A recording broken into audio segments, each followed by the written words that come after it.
Os assuntos como corrupção, fraudes e empresas envolvidas em grandes escândalos acabou se tornando comum nas últimas décadas. São tantos os casos que não dá nem para contar.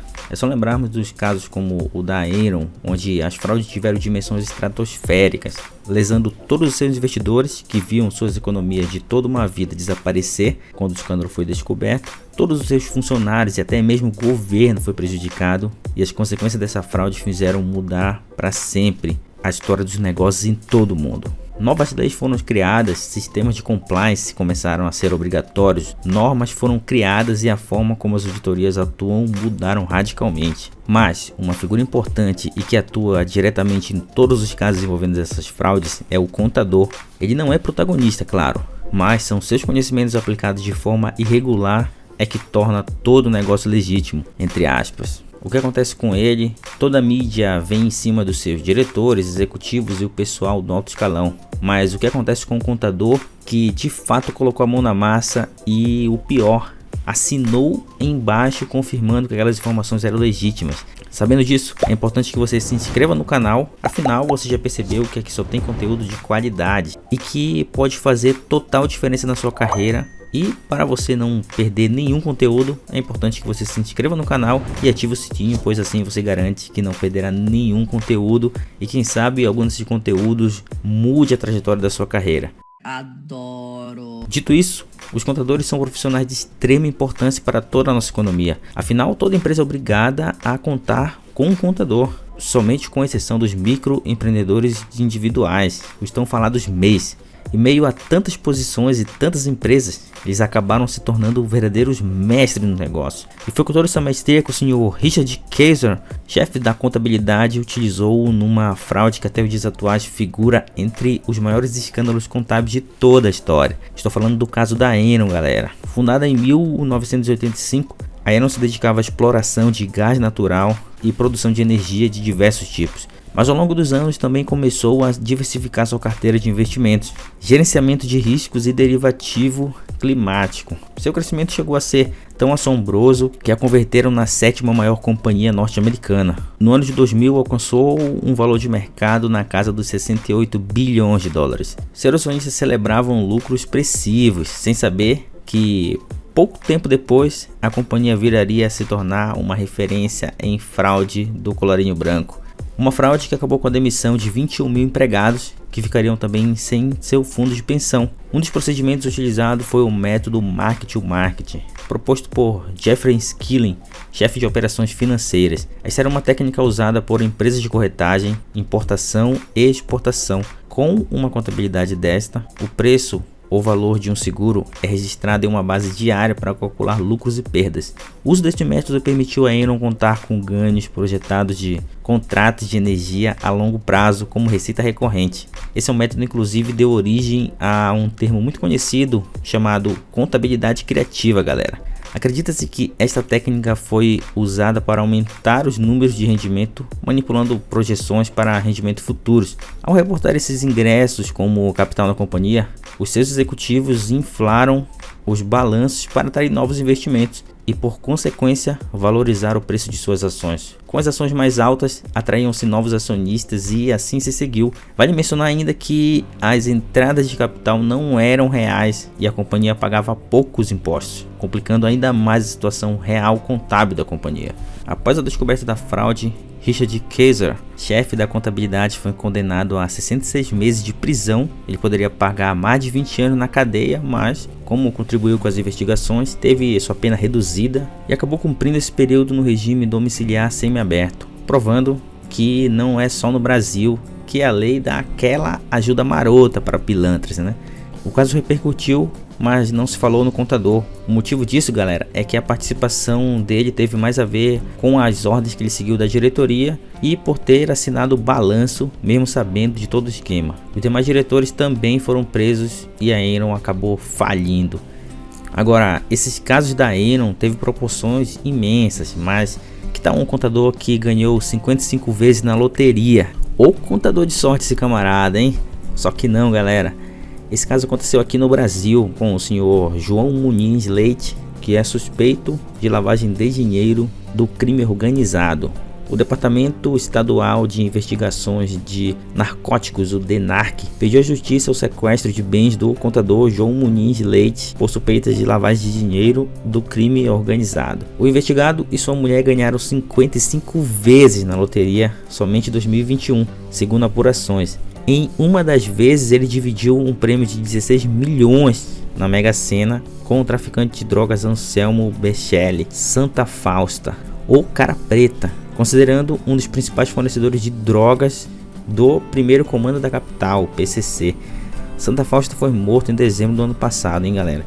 Muniz foi contador do ex-presidente Lula, do qual fez as declarações do imposto de renda de 2013 a 2016. O prêmio de 16 milhões foi dividido em 5 partes. Muniz ficou com 2, Santa Fausta ficou com as 3. Os policiais do DENARC desconfiam que foi com esse dinheiro, esquentado por meio de prêmio pago pela Caixa Econômica Federal, que Santa Fausta comprou a empresa de transporte Upbus, em parceria com 5 integrantes do PCC e 18 de seus familiares. A empresa mantém contrato de 600 milhões com a Prefeitura de São Paulo e opera 13 linhas de ônibus na Zona Leste. Conforme a investigação do DENARC, a mulher do contador, cujo nome não foi revelado, ganhou 49 vezes na loteria, somando 2 milhões e 160 mil em prêmios. Em muitas das vezes ela teve prejuízo nas apostas. O delegado Fernando Santiago descobriu que ela gastou 480 mil em uma ocasião para obter um prêmio de 330 mil.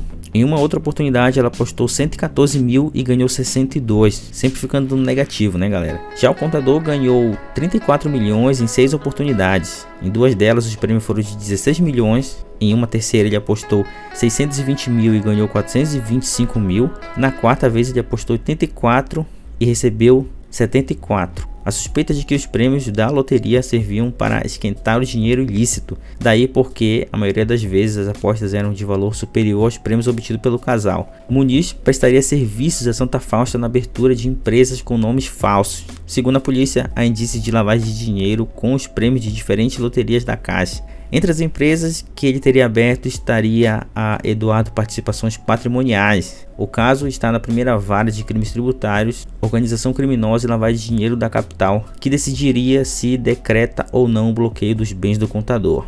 Agora, galera, entre os casos que tomaram proporções astronômicas, a gente tem o caso da Parmalat, né, que aconteceu em 2004, quando a empresa foi acusada de fraudar o balanço, destruir documentos e falsificar assinaturas. A multinacional italiana praticou o mais clássico dos crimes de colarinho branco, que foi maquiar o balanço.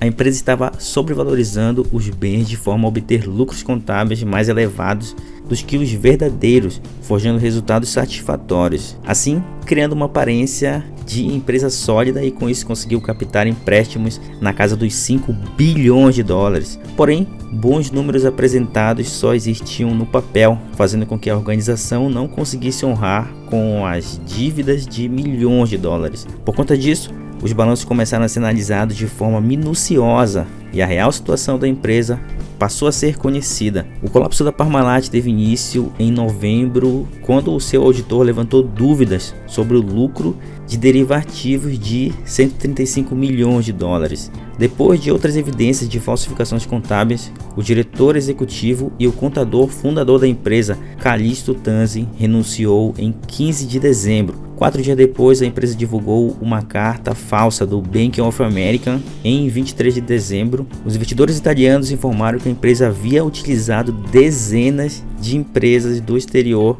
para comunicar ativos não existentes com o intuito de compensar cerca de 11 bilhões em passivos, acrescentando que a Parmalat poderia estar falsificando sua contabilidade há cerca de 15 anos. A Parmalat pediu concordata no dia seguinte, em 27 de dezembro.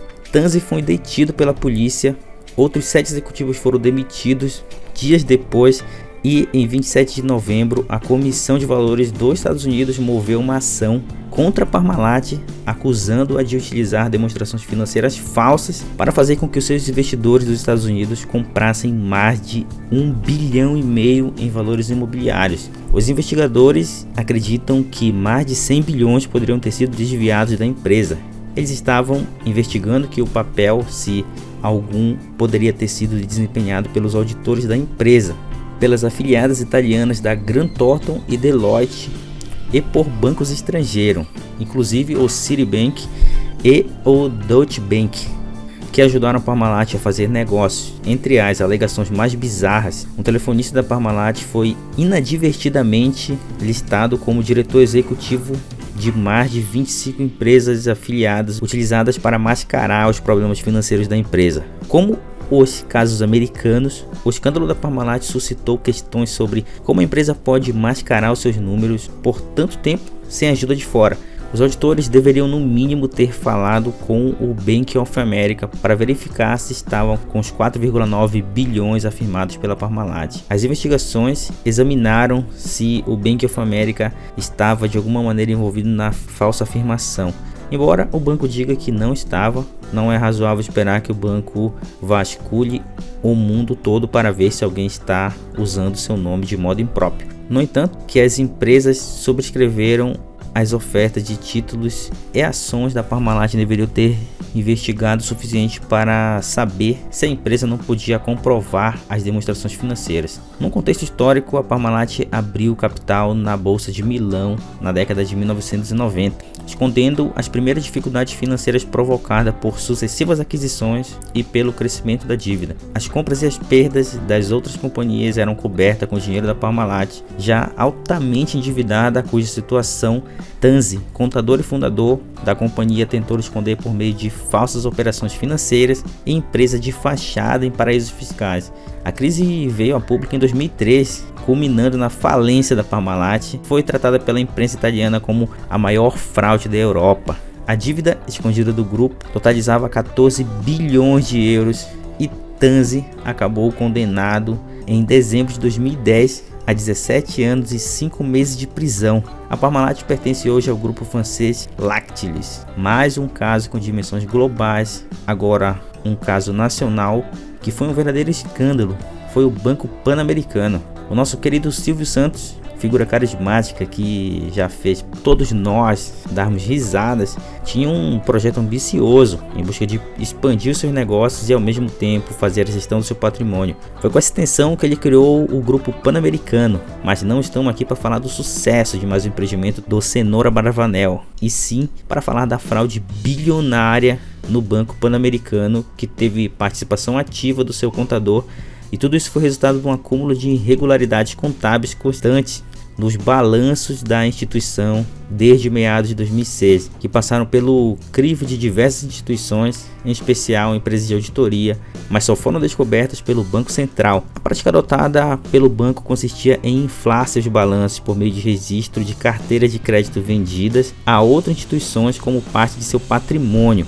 A maquiagem permitiu que o valor da empresa fosse ampliado antes da abertura do seu capital em novembro de 2007. O escândalo veio a público em novembro de 2010, envolvendo o banco que seu então controlador, o Grupo Silvio Santos, iria apostar 2,5 bilhões na instituição, recurso obtido em empréstimo junto ao FGC. Conforme divulgado pela instituição, o objetivo do aporte era restabelecer o equilíbrio patrimonial e ampliar sua liquidez operacional após terem sido constatadas inconsistências contábeis que não permitiam que as demonstrações financeiras refletissem a real situação da entidade. O problema foi percebido durante a análise realizada pelo Banco Central das operações de crédito vendidas pela instituição e a grandes bancos de varejo. De acordo com a autoridade monetária, o Pan-Americano mantinha em seu balanço como ativos carteiras de crédito já vendidas por outros bancos, além de duplicar registro de vendas de carteiras, conseguindo com isso manter o balanço, ativos e créditos fictícios para inflar seus resultados.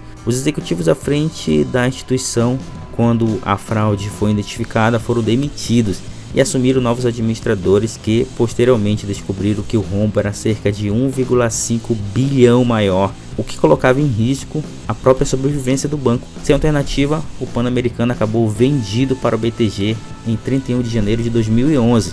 Segundo o balanço do banco, o valor total do rombo de 3,4 bilhões seria a soma de 1,6 bilhão referente a carteiras de crédito insubsistente e 1,7 bilhão referente a passivos não registrados de operação de cessão liquidadas referenciadas, de cessão liquidadas. 500 milhões referente a irregularidades na constituição de provisões para perda de crédito. mais 300 milhões referente a ajuste de marcação de mercado e 200 milhões referente a outros ajustes. Ou seja, essa contabilidade ela estava bem distorcida, hein, galera? Diante desse quadro, chama atenção o fato da fraude não ter sido detectada por nenhuma instituição ou órgão, mesmo tendo o banco auditoria interna própria e sendo auditado externamente pela Deloitte em uma das 4 maiores fraudes do mercado. Além disso, o Pan-Americano contava com comitê de auditoria, conselho fiscal e havia passado por um processo de abertura de capital 3 anos antes da descoberta da fraude. Mais recentemente, ao ter parte do capital vendido à Caixa Econômica Federal em 2009, foi avaliado ainda pelo banco fator e passou por uma auditoria especial da KPMG. Ao todo foram presos 7 executivos da companhia e evidentemente que o contador estava envolvido, né, galera?